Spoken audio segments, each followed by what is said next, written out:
मराठा आंदोलक मनोज जरांगे पाटील यांना जीवे मारण्याचा कट रचण्यात आलेला आणि तो कट देखील बीडमध्ये रचण्यात असल्याचं देखील समोर आलेला आहे। तो बीडचाच एक बडा नेता असल्याची माहिती साम टीव्हीला सूत्रांनी दिलेली आहे। मात्र या प्रकरणावरती विशेषतः पाहायला गेलं तर या संदर्भात मनोज जरांगे पाटील यांचे सहकारी गंगाधर काळकुटे यांनी जालना पोलीस अधीक्षकांना निवेदन दिलेलं आहे। माझ्यासोबत स्वतः गंगाधर काळकुटे आहेत।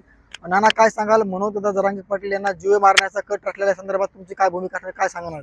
याविषयी संघर्ष योद्धा मनोजदादा जरांगे पाटील हेच बोलतील। मी सध्या मीडियाशी काही बोलणार नाही। याविषयी आपण मनोजदादांना विचारावं। मात्र कट रचला कसं बघता, याकडे तुम्ही पोलीस अधीक्षकांना पत्र दिलेलं आहे? नाही, मी या बाबतीत अधिकृत काही बोलणार नाही। सगळे अधिकार मनोजदादांचे, मनोजदादाच याविषयी बोलतील आणि लवकरच मनोजदादा किंवा पोलीस प्रशासनाने आपण संपर्क साधावा।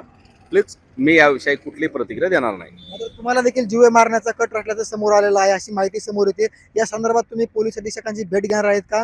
या संदर्भात तुमचं मत मांडणार आहेत का? योगेशराव, माफ करा, फक्त मनोजदादा याविषयी बोलतील, मी बोलणार नाही। याविषयीचे सर्व अधिकार मनोजदादांचे आहेत। मनोजदादाच याविषयी सर्व तुम्हाला सविस्तर सांगतो। जरांगे पाटील बोलल्यानंतर तुम्ही या संदर्भात समोर येणार आहेत का माध्यमांसमोर? नाही, दादांनी सांगितलं, दादाचा आदेश आला तर बोलत, नाही तर मनोजदादाच बोलणार आहे। नक्कीच ज्यावेळेस मनोज जरांगे पाटील त्यांची भूमिका मांडतील आणि त्याच वेळेस माझी भूमिका मी मांडल, अद्यापर्यंत मी कुठलंही भाष्य करणार नसल्याचं गंगाधर काळकुटे यांनी सांगितलेलं आहे।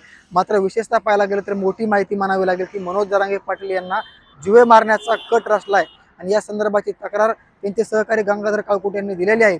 जोपर्यंत जरांगे पाटील भूमिका मांडत नाही तोपर्यंत माझी मी भूमिका मांडणार नाही। ज्यावेळेस मनोज जरांगे पाटील मला बोलायचं सांगतील त्याच वेळेस मी बोलल, असं त्यांच्या भूमिकेवरती ठाम आहेत। साम टीव्हीसाठी योगेश काशीद, बीड। महाराष्ट्रातील सर्व बातम्यांचे विश्वासार्ह व्यासपीठ, सकाळच्या सर्व सोशल मीडिया प्लॅटफॉर्मला लाईक, फॉलो आणि सबस्क्राईब करा। तसंच सर्व नोटिफिकेशनसाठी बेल आयकॉन प्रेस करायला विसरू नका।